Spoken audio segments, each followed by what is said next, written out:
You're listening to Francis Oblivion and the Mad Undead by J. Johnson Higgins. This audiobook edition is a Kiss the Widow production.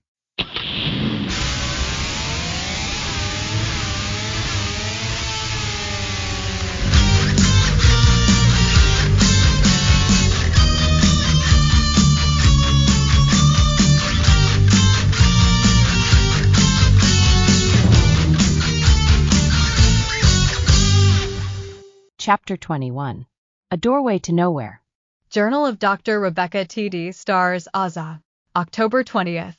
I may have put the facility under my protection, but there were still some places in and around it that I did not, or could not, explore in my short time preparing it. Adrian showed me a library on the premises. I could not resist the urge to investigate it briefly. This was not just because I am obsessed with them, but because, in my experience, I've found some useful things in places like these. Consider this. For a facility of this size and for the headquarters of a major corporation, what items are important enough to keep in a place where they can be easily found again and again? I know what you're thinking. Nothing, because nobody uses it. You're thinking it contains old books that were merely gifts to the CEO, promotional documents that are easily stored electronically, and out-of-date papers regarding the goings-on of this business, but certainly not the good juicy stuff like financial records, memos, and so forth. This may be true for the most part, but gems also hide in places like this. Sure enough, we found something very useful there, a rolled-up blueprint of the facility. The edge of it was fastened by large staples, and it displayed the name of the architecture company Ex-Ante International Designers, Incorporated. This blueprint really helped us with the coordination of what was to come. It served as a comprehensive facility map. Thank you for wondering, Adrian.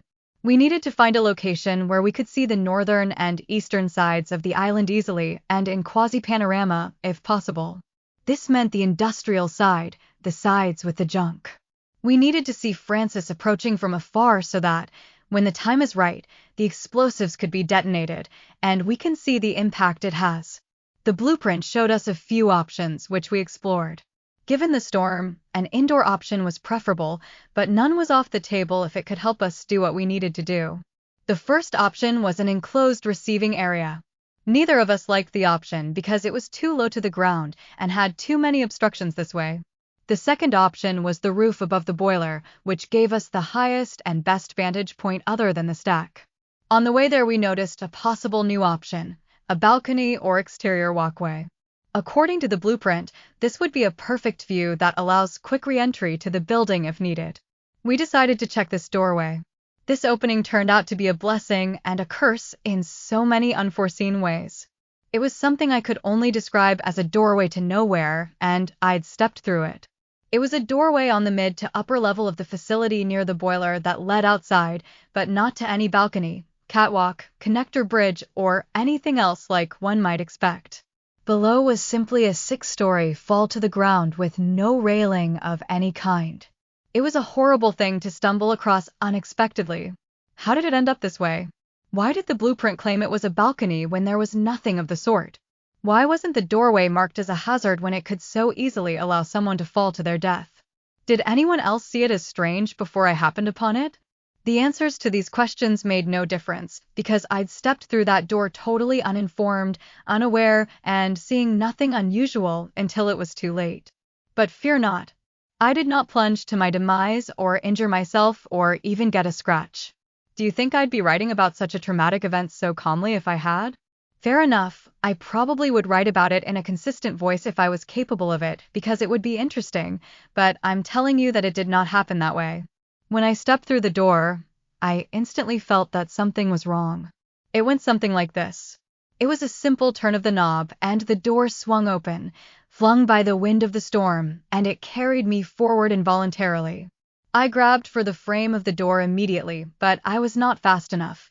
It was also too slippery and wet from the rain to recover. It was like I was still flailing to grab hold of the door frame, but it was already several feet from me by then.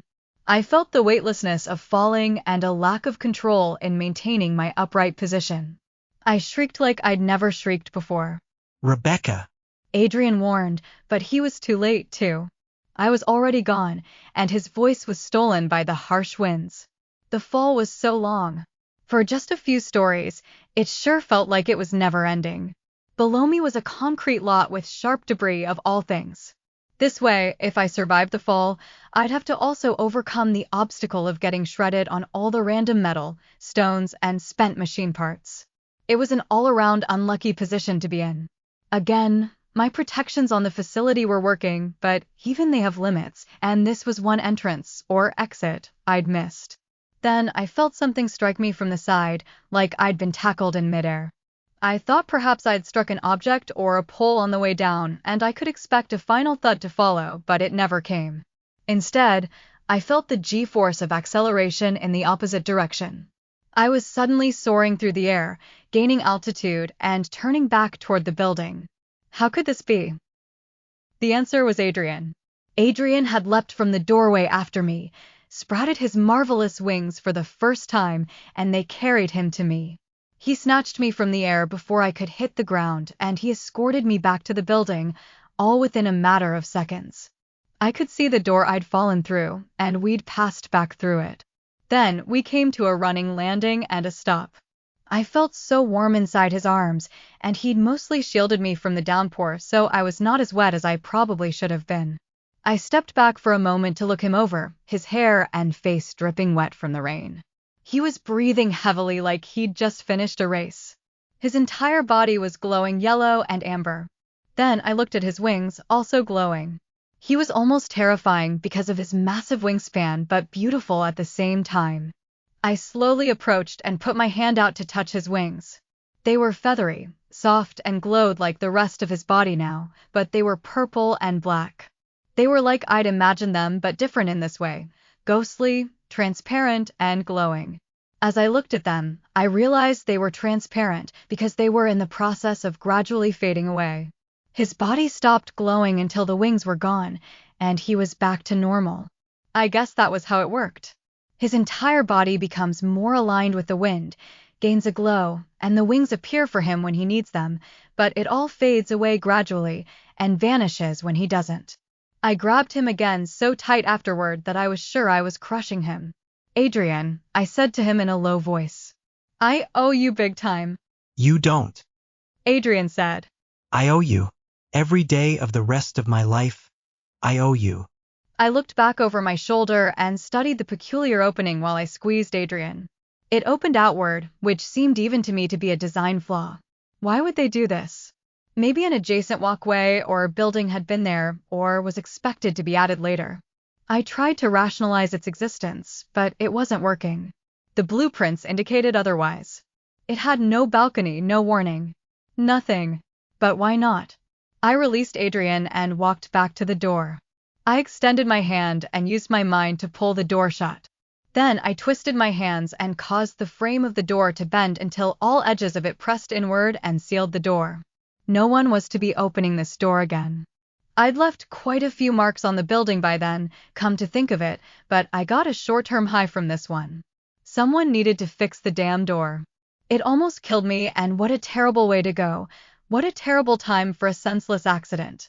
But that doorway to nowhere, however angry it made me, was a major inspiration for our next sequence of events. Our plans, that is, at least in spirit anyway. For Francis, I want him to experience a similar shock. A sense of clarity and accomplishment before a surprise, a plan in motion but derailed, a moment of victory that goes horribly wrong and plunges him into a moment of weakness. I wanted to upset Francis's blueprint, and it was this door that inspired me to follow that line of thinking. You may be wondering what Francis's blueprint is. Let me explain.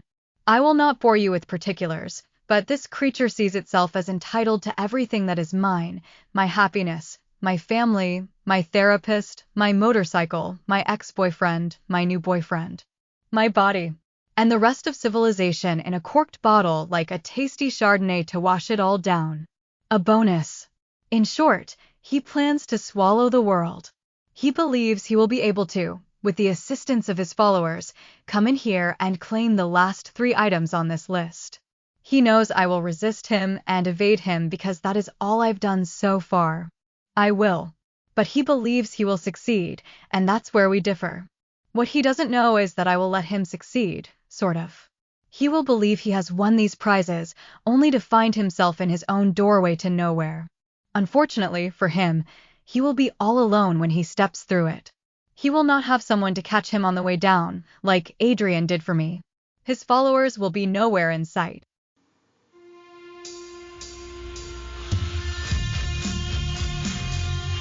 This story is 100% original and written by a human, yours truly, the author. AI was not used to write, prompt, organize, or otherwise generate this story. This audiobook edition was, however, created using licensed text-to-voice software with a lifelike casting and intonation manually adjusted and refined line by line by me, an art in and of itself. The theme music was written and produced by Kiss the Widow.